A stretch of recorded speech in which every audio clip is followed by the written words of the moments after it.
Buenas tardes con todos. Vamos a comenzar. El día de hoy vamos a hablar un poco acerca de índices multiespectrales para cultivos agrícolas. En mi caso ya llevo como 5 años trabajando, por ejemplo, con drones, pero unos 3 años haciendo aplicación respecto a estos, sobre todo lo que tiene que ver con cultivo y también complementando con imágenes satelitales. Sí, yo estoy orientado a todo lo que es remote sensing en el área de agricultura de precisión aquí en Perú. Y bueno, venimos trabajando con cultivos de espárrago, pimiento, arándano, también alcachofa. También tenemos cultivos de uva y palta. Entonces, bueno, acá se conoce palta, ya es aguacate. Eh, en este caso, lo que vamos a ver un poquito, cómo podemos utilizar estas imágenes que nos puede dar un satélite, nos puede dar un dron. Al final, estos simplemente son los medios que transportan la cámara multiespectral y vamos a ver qué es lo que nos permite identificar, ¿sí? A distancia. En mi trabajo yo estoy reportando a cientos de kilómetros alguna anomalía, algún problema, y los encargados en campo hacen la visita y bueno, ellos se encargan de verificar qué es lo que realmente está pasando. Entonces, un poco voy a ir en realidad muy rápido. Esta es una presentación que a veces me toma 2, 3 horas, pero voy a tratar de hacerlo lo más rápido posible para quizá ver alguna parte práctica de cómo pueden ustedes llegar a este tipo de cosas. Bueno, vamos a hablar un poquito de colores.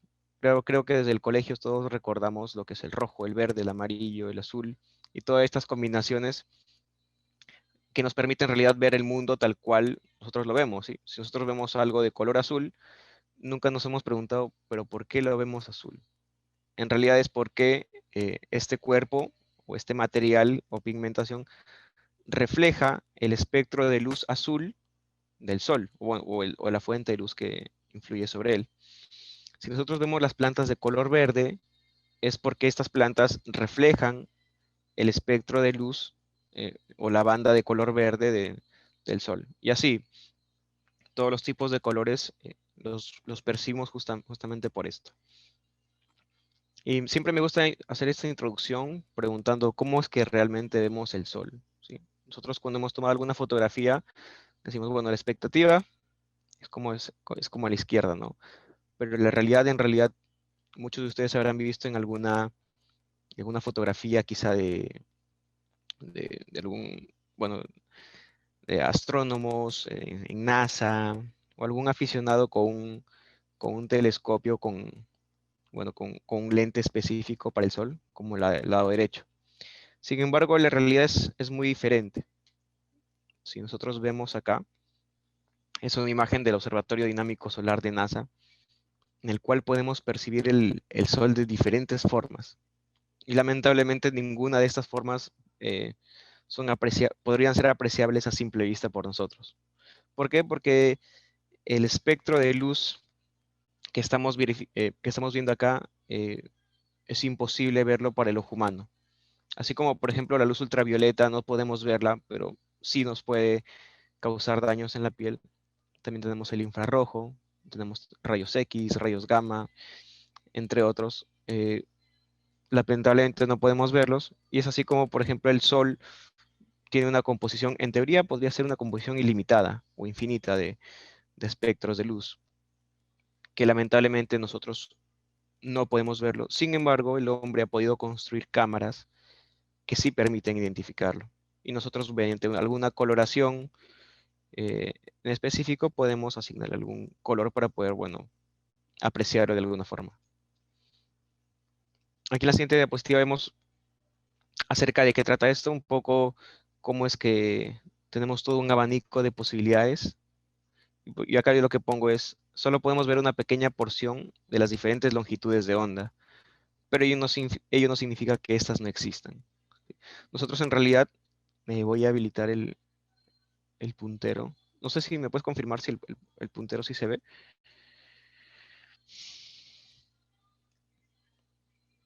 O me pueden confirmar si el puntero se ve bueno, para poder indicar ciertas cosas. Lisette.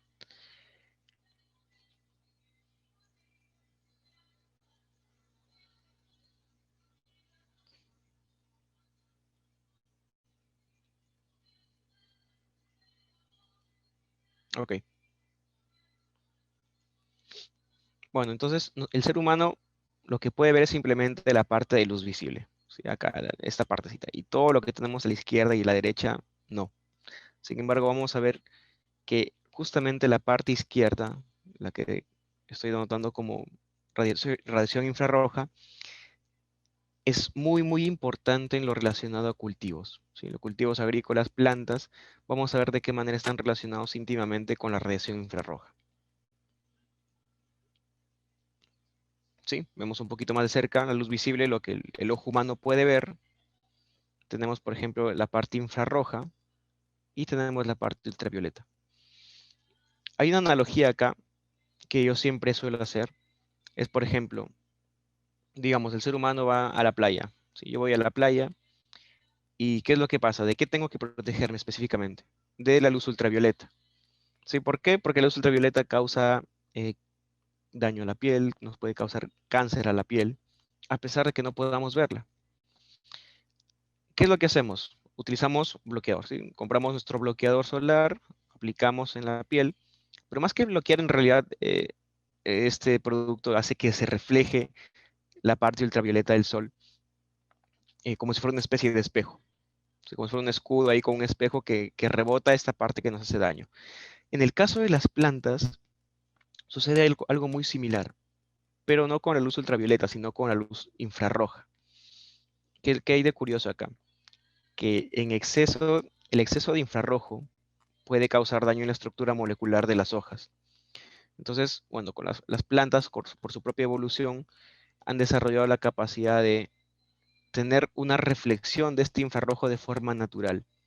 Entonces, mientras una planta sea mucho más grande, mucho más vigorosa, cuando hablo de vigor, hablo de plantas eh, que tienen ya más semanas de edad, más días de edad, más semanas de edad o hasta meses de edad, plantas que son mucho más saludables, plantas que tienen mayor cantidad de clorofila, tienen mayor cantidad de área foliar, ¿sí? El área correspondiente a las hojas o biomasa. Todo este tipo de atributos en las plantas, mientras estén en mayor cantidad, se conoce o se dice que una planta es mucho más vigorosa. Entonces, justamente esas plantas más vigorosas van a tener mayor propiedad de reflexión del infrarrojo. Sí, entonces más o menos tengamos en cuenta eso para luego entender cómo es que esta propiedad de las hojas nos va a permitir, a través de cámaras multiespectrales que detectan el infrarrojo, tomar ciertas medidas y, bueno, y entender ciertas cosas que aparentemente para el ojo humano no están sucediendo. Pero eso no implica que no estén pasando. Y vamos a ver con unos ejemplos mucho más claros. Bueno, aquí lo que les había comentado, satélites y drones, ¿sí? Con cámaras multiespectrales. Al final simplemente el satélite y el dron viene a ser el medio, porque lo importante aquí es la cámara. Yo tranquilamente podría hasta poner una cámara en un cometa, eh, o en un pequeño avioncito o helicóptero de juguete, y él se va a encargar de volar a través del cultivo y tomar las fotos. O hasta yo mismo puedo llevar una cámara o hay medidores con cámaras multiespectrales de mano, tú lo acercas a una planta y puedes tomar medidas. Simplemente recordemos que son el medio de transporte de estos. La, la- la magia aquí sucede con la cámara multiespectral. Y podemos acá un poquito ver una comparación de cómo son las cámaras en los drones a la izquierda. Son del tamaño de un puño en realidad. Y en los satélites sí son enormes prácticamente. Cada lente detecta una longitud de onda, ¿sí? El rojo, el azul, el infrarrojo, el verde, etcétera. Él lo detecta, pero el tamaño es muchísimo más grande. Obviamente porque en el satélite vamos a tener distancias súper altísimas, por lo general en la órbita baja de la Tierra. Y en el caso de drones vamos a estar a alturas que fluctúan entre los 90 metros hasta los 500 metros. En mi caso suelo volar los drones de acuerdo a la disponibilidad o no de nubes. Mientras el cielo esté más claro, yo prefiero elevar el dron mucho más. Y cuando tengo cierta cantidad de nubes, vuelo el dron mucho más bajo. Los pros y contras son que mientras más bajo vuelas el dron, tienes mejor resolución, pero el tiempo de vuelo es mayor. Y viceversa para el caso contrario. Aquí lo que les había comentado, ¿sí? Las hojas de las plantas poseen una alta capacidad de reflexión del espectro de luz infrarroja. Vamos a ver cómo esto nos va a permitir hacer ciertos cálculos para tomar ciertas decisiones. Les pongo un ejemplo. Eh, Esta es una fotografía de la ciudad donde yo estoy viviendo, en Trujillo, acá en Perú. A la izquierda tengo la fotografía RGB, ¿sí? La fotografía RGB es como si ustedes pasaran en un avión, sacan su celular y toman la fotografía. En el lado derecho, ¿qué es lo que he aplicado acá? Eh, Como la cámara multiespectral puede identificar diferentes tipos de longitudes de onda, en este caso, la longitud de onda que pertenece al espectro infrarrojo, la he pintado de color rojo, ¿sí? ¿Por qué? Porque como les comenté, las plantas reflejan infrarrojo. Entonces, todo lo que refleje infrarrojo, yo lo he pintado de color rojo. En realidad puedes pintarlo de cualquier color. Yo decidí color rojo porque se me hace más fácil para mostrarles en qué zonas hay reflexión de esta longitud de onda. Y pueden darse cuenta que casualmente, si esta es una ciudad, vamos a tener la reflexión en parques, en zonas con plantas. Y bueno, acá en la parte superior derecha está bueno, el estadio de fútbol de la ciudad. Lo curioso acá podemos identificar que realmente es gras natural y no gras sintético. Si fuera gras sintético no tendríamos ningún tipo de reflexión. Acá otro ejemplo con una ciudad, la ciudad de Cascas, acá en Perú también es el lugar donde yo nací. Es un pueblo muy pequeñito y está rodeado prácticamente de cultivos. Acá los pobladores viven prácticamente del cultivo de la uva y frutales. Entonces tengo la ciudad en RGB, tal cual ustedes podrían verlo. Y en la segunda fotografía apliqué lo mismo. Y lo que hice fue identificar el espectro infrarrojo, pinté todo de color rojo para que puedan ver cuánto es cultivo alrededor de la ciudad. A la derecha he hecho lo mismo, simplemente lo he pintado de color verde. ¿Por qué? Porque no quiero que asocien el infrarrojo con el color rojo o algún color específico. ¿Sí? Estas longitudes de onda que no se pueden percibir para nosotros, eh, simplemente lo que hacemos es las pintamos o les asignamos un color, puede ser aleatorio o con algún fin específico, pero eso lo definimos nosotros. Yo podría pintarlo de color azul, color amarillo, solamente no quiero que ustedes asocien ese color con el infrarrojo. Ahora, este infrarrojo es una de las tantas longitudes de onda que puede detectar una cámara multiespectral. ¿Sí? Por eso se llama multiespectral, porque puedes detectar varias longitudes de onda. Hay cámaras hiperespectrales que pueden detectar hasta decenas, docenas y cientos de longitudes de onda diferentes. La longitud de onda al final lo que te va a dar es, por ejemplo, un píxel, creo que todos sabemos que es un píxel de una fotografía, guarda una información o una metadata con un valor. ¿Sí? Yo puedo guardar el valor de reflexión de rojo, en ese mismo píxel la reflexión de verde, de azul, cuánto está reflejando de infrarrojo, infrarrojo de borde, que es toda una variante de infrarrojos también hay, y son al final números. ¿Sí? Estos números los podemos operar y generar diferentes índices. Por ejemplo, el que vamos a hablar un poquito hoy es el índice de NDVI o índice de vigorosidad. Tenemos índices de humedad, tenemos mapas de clorofila, tenemos índices de eh, cantidad de suelo desnudo, los índices de agua, entre otros. Hay toda una gran variedad de índices. Puedes detectar, por ejemplo, cantidad de agua en una superficie, presencia de hielo, eh, presencia, por ejemplo, de algún tipo de cultivo en específico. Hay tantas formas de combinar estas bandas que tienen diferentes nombres y también ustedes mismos pueden crear las suyas. Un mapa, por ejemplo, de una reflexión en específico que está muy relacionado, digamos, a alguna plaga, alguna enfermedad. Todo esto ya va a depender de cómo cada uno de ustedes correlacione o haga sus propias fórmulas. Entonces, bueno, acá viene el ejemplo. Déjenme ocultar mi cámara que me está quitando espacio. Acá viene un ejemplo de índice de vigorosidad, por ejemplo. Si a la izquierda tengo RGB, en este caso el ejemplo es con cultivo de pimiento, sin RGB, y al lado derecho tengo un mapa de NDVI o índice de vigorosidad. ¿Cuál es la diferencia entre la izquierda y la derecha? Que en el mapa de la derecha, lo que hemos hecho es operar los valores de los píxeles de valor infrarrojo y de valor rojo. Acá podemos ver la fórmula. NIR viene a ser el Near Infrared o el infrarrojo cercano. El valor de cada píxel se lo resta con el valor de la banda roja y se le divide entre la suma.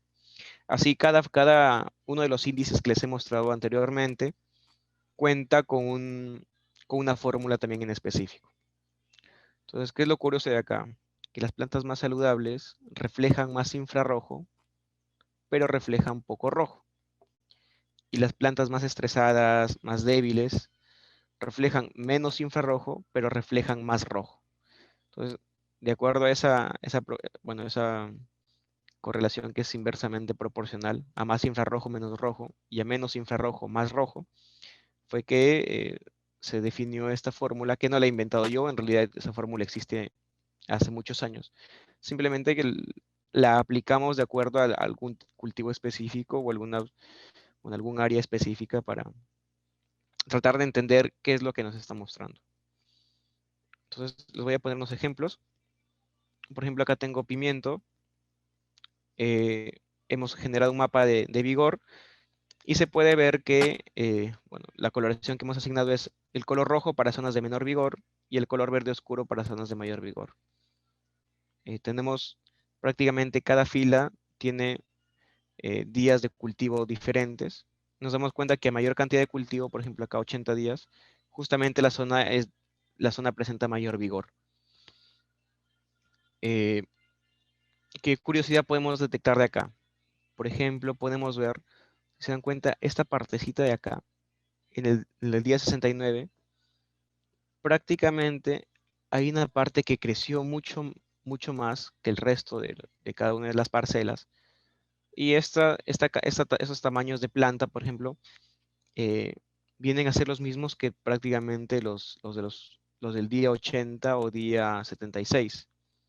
Entonces, ahí es interesante ver por qué estas plantas están creciendo mucho más rápido o por qué estas otras plantas, digamos acá, amarillos, están creciendo mucho más lento. A veces puede que con el ojo humano veamos las plantas muy parecido.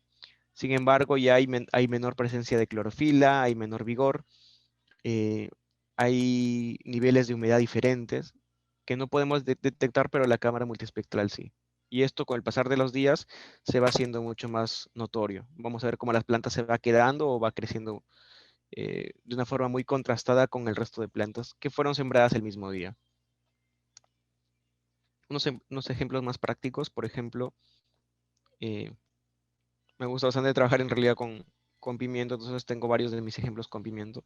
Tengo también con espárrago y palta por ahí, o, bueno, o aguacate que voy a mostrarles. Otro mapa de vigor de NDVI, por ejemplo, vemos esta zona roja. Cuando se realizó la visita en campo, nos dimos cuenta que la cantidad de área foliar o la cantidad de frondosidad era mucho menor en comparación a una zona de alto vigor. Hemos puesto una mochila para que se den cuenta que prácticamente dos mochilas entran en un surco sembrado y la de bajo vigor una sola. No sé si alguien de ustedes, alguien de los que está acá en la charla, detecta algo diferente también, quizá en el suelo, ¿hay alguna diferencia que puedan detectar? Si pueden eh, hablar por micrófono o escribirlo en los comentarios, sería estupendo. Para hablar por micrófono, a los que quieran les pido levantar la mano para habilitarles el permiso.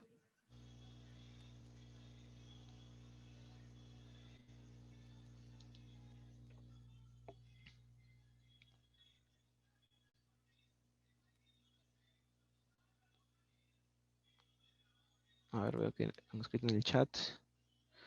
Exacto. Sí, detectan que está mucho más arenoso. Justamente, justamente en la zona de bajo vigor se nota más arenoso. Esos cultivos se encuentran como a 500 metros, 600 metros del mar. Y, y hay algunas partes que conservan ese suelo muy arenoso, muy de playa. Ustedes saben que al final al final de cuentas, los nutrientes que van a ser aplicados a las plantas, por lo general son dados a través del riego, a través del agua. Entonces, ¿cuál es el problema acá? Si es que el suelo es muy arenoso, todos los nutrientes que por lo general son nitrógeno, fósforo, potasio, el famoso NPK, que van a través del agua, si es que llegan a un suelo muy arenoso, todo se va a ir al subsuelo, ¿sí? Porque es un suelo poco retentivo. Me refiero a que no puede retener mucho tiempo el agua y todo, bueno, acá decimos un término percola. Si todo el agua percola, quiere decir todo el agua como si fuera un colador, ¿sí? El suelo es como un colador y todo se va hacia el fondo y las plantas entonces reciben pocos nutrientes, porque el agua al final se va con todos los nutrientes. Entonces, ¿qué están haciendo acá, por ejemplo? A partir de estos mapas identificamos rápidamente el problema. eh, ¿Y qué se está haciendo ahora? Bueno, ya que es un problema de suelo, se tiene que hacer aplicaciones al suelo. En este caso se aplica materia orgánica, el famoso abonos, el compost, eh, para un poquito hacer que sea más retentivo este suelo. Acá otros ejemplos, cuando el cultivo recién va iniciando, ¿sí? Directamente, zona de problema acá, fuimos, se estaban muriendo algunas plantas. ¿Sí? Y nos damos cuenta que está pasando acá, que no había riego. Acá sí está regado, acá no. Quizá algún problema en las mangueras, porque esas mangueras normalmente la van turnando. Hay algún problema de riego que quizá estuvo ocasionando que vayan muriendo las plantas. Aquí otra vez detectamos esta zona roja y el mismo problema del suelo arenoso. ¿Qué podemos hacer con mapas de vigor? Comparativos. ¿Sí? Con el paso del tiempo podemos ver cómo la zona roja se va moviendo, va mejorando, va empeorando. Y eso nos permite estadísticamente, porque ya vemos, hablamos de números, hablar en porcentajes, cuánto de progreso tuvo, cuánto de, de pérdidas se ha estado dando con el paso del tiempo. Aquí otro ejemplo, igual, tal cual, zona de alto vigor. Se dan cuenta que prácticamente la parte de suelo es ya mínima, está muy bien este cultivo. Zona de bajo vigor, se dan cuenta cómo hay mayor cantidad de suelo entre surcos, ¿sí? Igualito, igual de la misma forma, la zona es tipo duna, tipo suelo poco retentivo, entonces ese es uno de los problemas. ¿Qué es lo que nosotros hacemos por lo general en nuestro trabajo? ¿Sí? Adquirimos la imagen multiespectral, que puede ser con dron o con satélite, que se conoce como ortomosaico multiespectral. Luego hacemos el cruce de bandas, que es una fórmula. Voy a tratar de darme el tiempo de hacer un ejercicio rápido. Eh, Antes trabajamos de esta forma, sin embargo nos dimos cuenta que es muy difícil píxel por píxel identificar las zonas de problemas. Entonces, ¿qué hacemos? Hacemos un clustering o zonificación, o sea, agrupamos zonas que tienen un vigor en común o un vigor promedio y las agregamos así en polígonos. Sí, y luego de esto, ¿qué nos permite hacer? Podemos tomar muestras, por ejemplo, para identificar qué características o qué cosas están pasando acá. Quizá las zonas de bajo vigor tienen algún problema de plaga, enfermedad, riego, quizá es una variedad diferente, algún impacto de viento está causando mucho daño ahí. Tantas cosas pueden pasar que siempre es importante identificar qué es lo que está pasando en cada una de las parcelas, que es un ejemplo de varias cosas que se pueden hacer. Nosotros trabajamos, por ejemplo, con una aplicación llamada QFIL, cuyo mapa, o sea, tú haces el mapa en una aplicación ya sea ArcGIS o QGIS. En nuestro caso usamos QGIS, que es un software libre, y puedes cargar los mapas en la aplicación móvil y haces tus visitas en campo georreferenciadas. Tú te mueves en campo y puedes identificar en qué punto te encuentras, ¿sí? Nosotros, bueno, nosotros tenemos ya un producto que se llama AgroBrain, eh, donde esta información se conecta con tu ERP, con SAP, o cualquier ERP que tengas en realidad, y puedes ver tus mapas correlacionados con la información fitosanitaria, fenológica, de aplicaciones, todo el programa de producción, cuándo se siembra, cuándo está listo para cosecha, cuántas toneladas por hectárea se tiene previsto cosechar. Entonces, todo este tipo de cosas lo tenemos ya todo sistematizado. ¿Qué más hacemos? En espárrago, por ejemplo, chapodo, el cortar la planta. Las zonas de bajo vigor no las estamos cortando, estamos dejando que se recupere. Y con un mapa es mucho más fácil porque yo te digo cuánto de hectáreas o metros cuadrados no tienes que cortar para que dejar que esta planta se recupere. Y qué partes ya puedes ir cosechando, por ejemplo. En este caso es bueno, la palta aquí en Perú, o aguacate en el caso de México. Sí, nosotros hicimos unos vuelos de dron, pueden, pueden identificar que detectamos zonas anómalas, zonas rojas. Cuando fuimos ahí, nos dimos cuenta que había dos cosas. Por ejemplo, esta zona roja, que está en amarillo, era porque el cultivo recién estaba sembrado, entonces eran plantas pequeñas. Pero la zona roja, teníamos que había plantas muy pequeñas. Otra vez fuimos acá, plantas pequeñas. Otra vez en aguacate, en una zona de bajo vigor, fuimos a hacer la visita. Nos dimos cuenta que las hojas estaban secas, las cuajas estaban secas. Y esto justo se debía a un problema en las hojas, dado por la ceodiplodia, una enfermedad que se da en las plantas. Uy, perdón. Una enfermedad que se da en las plantas. Bueno, el aguacate tiene uno de estos problemas y entre tantos problemas que pueden dar. Entonces, uno de estos fue la ceodiplodia. Y esta visita a campo bueno, para nosotros fue súper rápida. No teníamos que recorrer cada parcela. Una parcela aproximadamente tiene 2.5, 2.6 hectáreas. Y si sabemos que una hectárea son 10.000 metros cuadrados, imagínense, al final en un fondo podemos tener 20, 30 parcelas. Entonces, eso multiplicado por 2.6 multiplicado por 10.000 metros cuadrados es un área muy grande para poder saber dónde tenemos que encontrar el problema. Entonces, volamos el dron o trabajamos con una imagen satelital, identificamos un índice en específico, en este caso el NDVI es muy famoso, muy rápido de aplicar. Vamos a la zona de bajo vigor, identificamos el problema y acá corresponde hacer muestras de suelo, identificar algún problema en la planta, alguna plaga, una enfermedad, quizá algún tema de riego, los nutrientes no están llegando correctamente. Esto ya es muy importante que tú vayas de la mano del encargado de campo, ¿sí?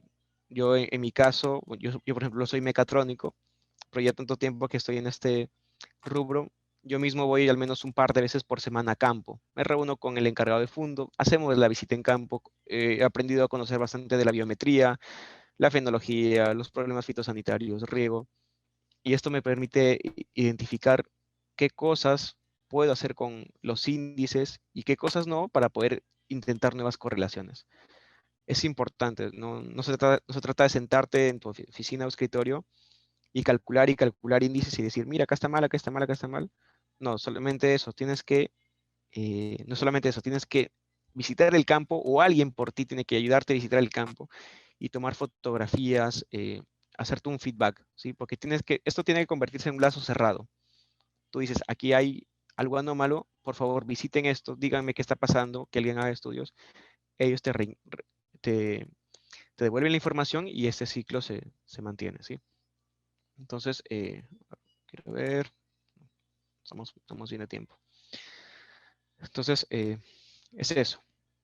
Por ejemplo, esto fue hace poco en UBA, o en UBA o BIT. Esto es en la zona sur, en la zona norte de Perú. Imagínense que yo estoy a la mitad del Perú y estos cultivos de uva están prácticamente en la parte top de- del país. Entonces bueno, esto trabajé con una imagen multiespectral. Me di cuenta que en la zona izquierda hay alto vigor y en la zona derecha hay bajo vigor. Entonces dije, ¿qué está pasando acá? Les mandé, bueno, envié a los encargados de campo, le dije, por favor, pueden hacer la visita. Y como todo esto está georreferenciado, la latitud y la longitud la tienen, pueden poner en sus maps. Ellos fueron, tomaron fotos y se dieron cuenta que efectivamente las plantas estaban creciendo de una forma muy diferente en una zona y en la otra, a pesar de que habían sido sembrados el mismo día. Entonces, esto ya tiene que permitir que hagan estudios en suelo. Quizá hay muchas piedras, hemos dado cuenta también que zonas eh, de alta cantidad de piedras cerca a las plantas ocasiona que la planta no se reproduzca no crezca correctamente. Y bueno, y esa es una de las tantas causas que podrían ser, ¿no? Algo que me faltó comentar, el NDVI no solamente es un color, en realidad el color viene dado por un número. El NDVI, por ejemplo, es cuando aplicamos la fórmula, que es el infrarrojo menos el rojo entre la suma, obtenemos un valor que va entre -1 a +1. Por lo general, de -1 a 0 viene a ser hielo o agua, y de 0 a 1 viene a ser cultivo. ¿Sí? 0 por lo general es tierra. Entonces, valores muy cercanos a 0 es suelo, no hay nada ahí, suelo o piedras. Y a medida que la planta va creciendo, va 0.1, 0.2, 0.3. Ojo que no tiene que llegar a 1, cada cultivo tiene un número en específico. Sí, el espárrago te puede llegar hasta 0.9, el pimiento hasta 0.8, 0.7, el arándano 0.5, 0.6. Todo tipo de cultivo tiene un valor muy diferente. Entonces, es importante conocer a medida, a medida de toda la campaña cómo es que se va desarrollando, ¿no? ¿Qué podemos hacer? Podemos también promediar, por ejemplo, tenemos acá 4 parcelas, cada parcela ha sido, cada uno de los píxeles se han promediado y puedes hacer un comparativo, por ejemplo. Una imagen multiespectral la llevas a un gráfico de barras y puedes comparar cuáles son los mejores, cuáles son los peores. O gráficos de tendencia, por ejemplo. Sí, por ejemplo, acá se cortó el cultivo, ¿sí? Acaba una campaña, se cosechó completamente y empieza a crecer el cultivo, llega a algún punto pico y a medida que van pasando las fechas, cómo es que se desarrollan así las curvas. Estos son de 4 parcelas diferentes. Entonces tú puedes tener una parcela patrón, por ejemplo, decir, si yo sé que en años anteriores mi cultivo ha llegado hasta estos valores de NDVI, yo sé que ese es su potencial, entonces voy a tratar de que la curva se asemeje o lo supere, ¿no? Es importante entonces curvas de índices porque te permite saber cómo vas, qué tanto te estás quedando, si te estás pasando, y bueno, tienes un patrón de referencia, que visualmente quizá no podrías medirlo, ¿sí? ¿Cómo puedes medir todavía si no cosechas? Entonces, un índice de vigor, por ejemplo, nos permite entender cómo va el comportamiento de esto. Entonces, bueno, creo que he avanzado lo más rápido que podía. Las preguntas todavía esperemos un momento. Quiero hacer algo un poquito práctico. Hasta ahí no sé si me pueden confirmar si se entendió, o hay alguna duda quizá rápida para antes de pasar a un poquito más prácticos. A ver, voy a habilitar el chat.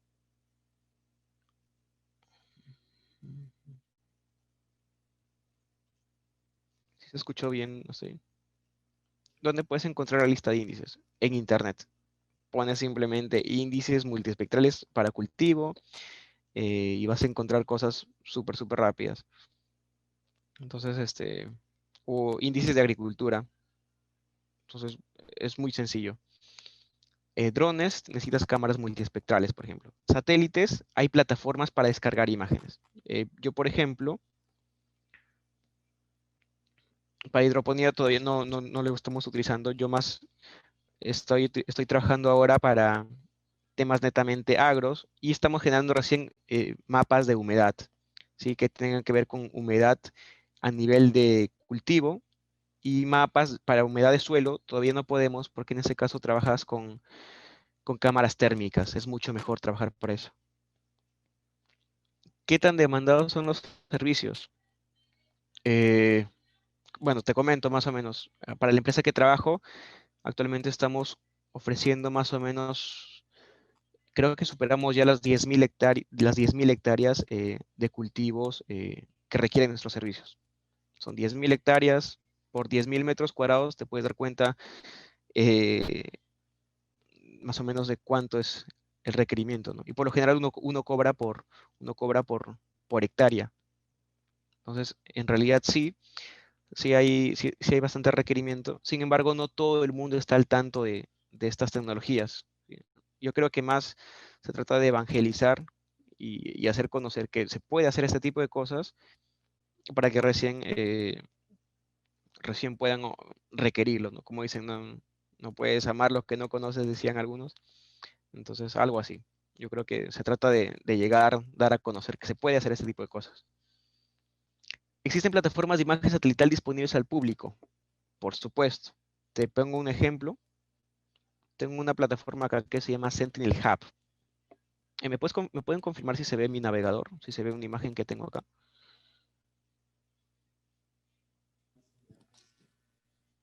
Sí, perfecto. Por ejemplo, Sentinel Hub, eh, así como lo ven en la parte superior izquierda, Sentinel Hub, EO Browser. Hay en realidad un montón de páginas web que te permite acceder a imágenes satelitales gratuitas, ¿sí? Satélites gratuitos, por ejemplo, los dos más comunes, Sentinel-2, que es de la Agencia Espacial Europea, y Landsat, ¿sí? Busquen Sentinel-2, Landsat son imágenes de satélites. Bueno, su resolución es relativamente baja, son píxeles de 10 metros por 10 metros. Sin embargo, hay nosotros hacemos métodos de interpolación, por ejemplo, para recuperar píxeles internos, o también a veces podemos trabajar con eh, satélites que ofrecen un servicio ya de pago. Por ejemplo, tienes Planet, que su resolución es de 3 metros por 3 metros y tiene una frecuencia de un día. El satélite pasa cada día.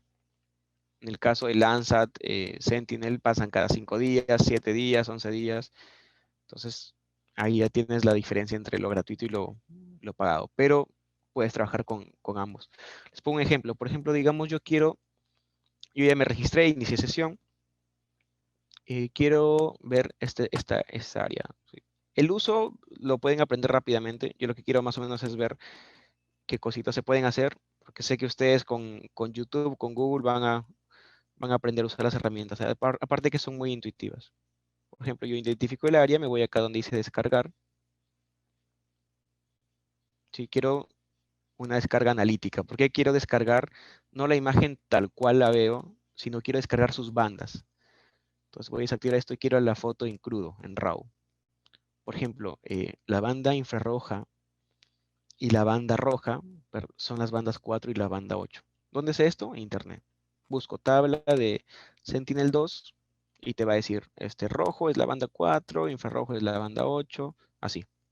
Entonces, toda esa parte está en Internet. Y yo por eso ya sé que esas bandas son las que quiero. ¿Cuántas personas se necesita para hacer un estudio a una parcela? Depende de los evaluadores. Hay muchos que llevan evaluadores, por ejemplo, a 5 personas que te permiten hacer muestreos. Depende de qué tan grande va a ser tu muestreo, vas a requerir más o menos personas. ¿Sí? Por lo general, cuando haces un muestreo de una parcela, envías en zonas aleatorias, a veces en zigzag, ciertos puntos, o podrías hacer un vuelo o una imagen satelital, identificar diferentes áreas de vigor y enviar que una persona tome muestras en cada una de las zonas, ¿no? Esto podría variar entre 3 personas, 5 personas, 10 personas. Mientras menos error quieres tener, agregas más personas. Pero por general entre 5 a 10 es un valor promedio por parcelas, ¿no? Entonces, por ejemplo, yo quiero un formato de imagen de 32 bits, quiero que me dé la información por píxel con bastantes decimales y también que la latitud y longitud sea lo más exacta posible. Sistema de coordenadas, un sistema de coordenadas clásico es el 4326. Yo le sugiero descargar en este sistema de coordenadas y, por ejemplo, voy a descargar la imagen. Voy a descargarla, la descargo, la voy a abrir y acá tengo la banda 4 y la banda 8. Entonces, ¿qué hago con esto? Yo voy a eh, abrir QGIS, que es una aplicación de software libre, arrastro y cargas como si fuera de Photoshop capas, ¿sí? Tengo la banda, esta es la banda 8 y la banda 4. Entonces, hay algo llamado calculadora raster. Por ejemplo, yo abro mi calculadora raster y acá, por ejemplo, dice la capa de entrada A, puedo poner la banda 4, puedo poner, por ejemplo, la banda 8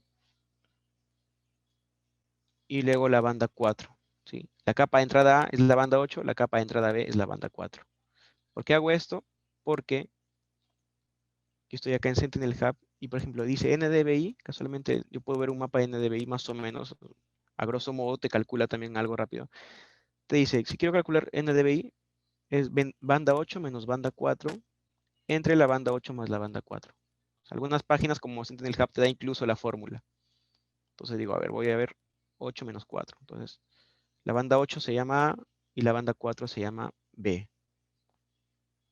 Entonces, me voy a la parte de fórmula, voy a escribir, ahora quiero A menos B. Es como asignar una variable en realidad. Entonces voy a poner A menos B entre A más B. Voy a ejecutar.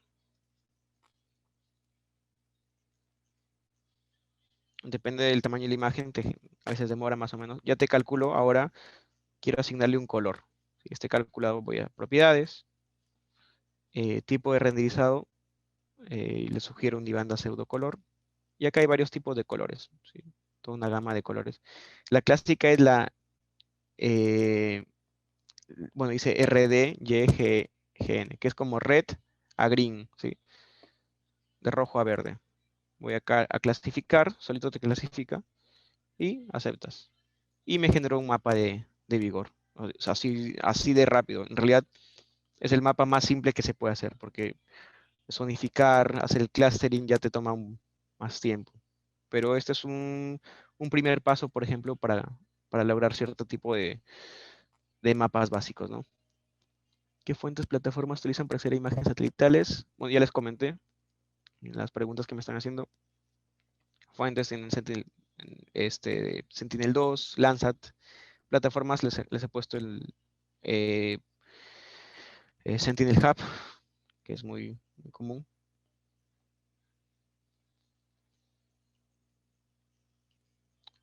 ¿Qué otras cosas podemos hacer? Acá está, por ejemplo, píxel por píxel. Si yo hago zoom, vamos a hacer un zoom para que se den cuenta. Esto es lo que les comentaba. ¿Sí? Sentinel Hub, bueno, Sentinel-2 en este caso, que es la imagen de fuente, tiene píxeles de 10 metros por 10 metros. Entonces, es por eso que esto se ve así. ¿Sí? Esto ya va a depender de la fuente que ustedes quieran utilizar. A ver, tengo algo en el chat. Dice, QGIS es bueno para imágenes con drones o hay un software mejor para esas imágenes. En realidad, mira, para procesar la imagen del dron, utilices el software propio del dron o puedes utilizar, por ejemplo, Pix4D, que es el que se encarga de unir todas las imágenes del dron. Pero para hacer un procesamiento ya de multiespectral, calcular índices, hacer operaciones con imágenes raster. La imagen raster es estas imágenes que te generan o que tienen valores diferentes para cada uno de sus píxeles. QGIS y ArcGIS son software muy recomendados. La diferencia es que el primero es gratuito y el segundo es de pago.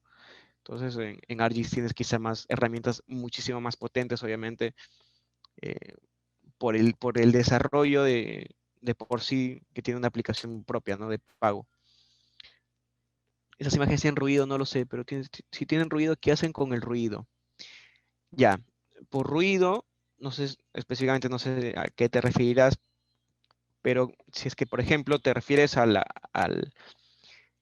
un problema, digamos, de atmósfera, ¿sí? Porque desde que se toma el satélite la foto hasta que la imagen, bueno, hasta que la luz refleja desde la superficie del suelo, obviamente hay un poco de ruido a nivel de bandas, y esto se corrige haciendo algo llamado corrección atmosférica. Y en el caso de dron, corrección radiométrica. Por el tema del tiempo quizá no me da mucho explayarme, pero en el caso del dron, la radiométrica se hace con una tabla de calibración, y en el caso del satélite, la calibración atmosférica ya te la incluye. Por ejemplo, Sentinel Hub te permite ya aplicar la corrección atmosférica, que corrige los valores de cada una de las bandas de acuerdo a la composición de la atmósfera en ese día, ¿sí? A la cantidad o concentración de gases. Eh, También cada píxel obviamente refleja el valor promedio de cada uno de las áreas más pequeñas. Eh, es eso. Hay métodos de interpolación y corrección para eliminar cierto tipo de ruidos que te afectan, por ejemplo, de cultivos aledaños o suelo aledaño. Y eso ya puedes ir investigándolo, pero sí hay formas de afinar mucho más el producto. A ver, me dicen, si se utilizara una cámara térmica para realizar el análisis en plantas, las plantas menos vigorosas estarían indicadas por las zonas indicadas con mayor temperatura. Las plantas menos vigorosas estarían indicadas por las zonas indicadas. Ah, sí, sí, y te voy a explicar por qué. Justamente la planta, mientras más vigorosa es, quiere decir que tiene más área foliar, más cantidad de hojas.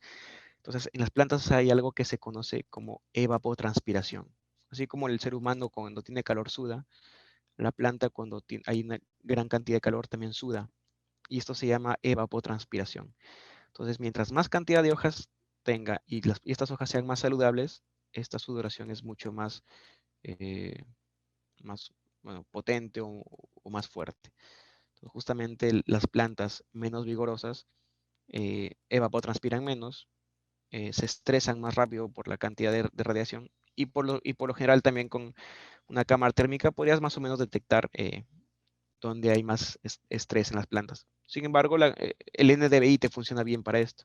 La cámara térmica más lo puedes utilizar para partes donde te, te conviene ver temas de humedad, ¿sí? Donde hay riego, donde hay quizá un charco de agua porque hay una fuga de agua, vas a ver que esa zona está fría en la cámara térmica.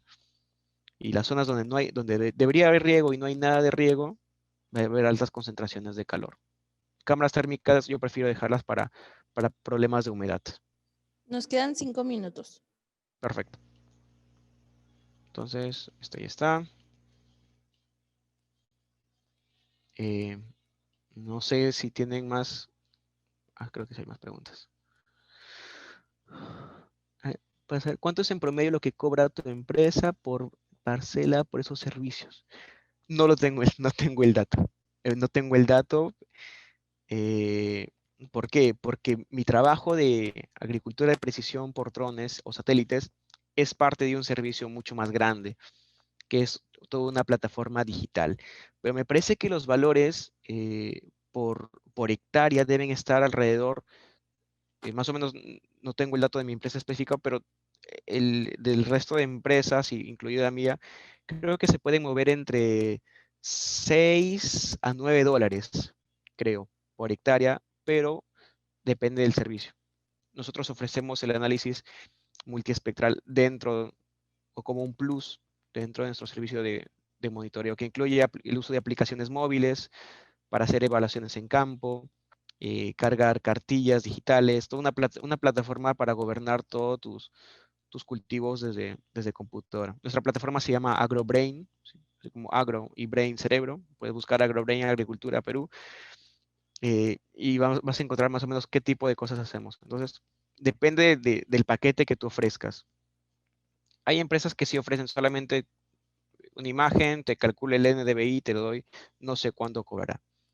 Pero productos más completos como plataformas digitales en los que tú integras estas imágenes, me parece que va por ahí entre los 6 7 8 9 dólares por hectárea, me parece. No sé si hubiera alguna pregunta, alguna duda. Es una lástima que tener tan poco tiempo porque en realidad acá tendríamos horas para explayarnos. Sin embargo, espero que la información un poco que les he dado les dé bastante ayuda o bastante hincapié para que puedan hacer sus propias investigaciones.